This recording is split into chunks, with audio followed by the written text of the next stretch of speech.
het parlement streng gaat controleren op sociale media.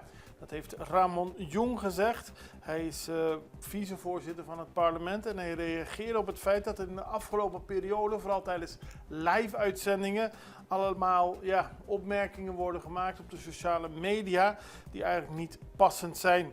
Het gaat om denigrerende reacties, beledigende woorden en grove taal.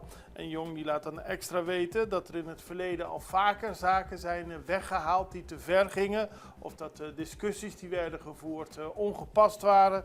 En hij laat nu weten dat geen denigrerende reacties mogen worden geplaatst. En deze zullen ook worden verwijderd. Zonder voorafgaande waarschuwing kunnen deze waarschuwingen worden verwijderd. En bij herhaling of ongepast gedrag kan het parlement van Curaçao de mogelijkheid tot interactie op zijn sociale media beperken of blokkeren. Het parlement van Curaçao respecteert verschillen van mening en stimuleert actieve participatie, maar wel op een respectvolle en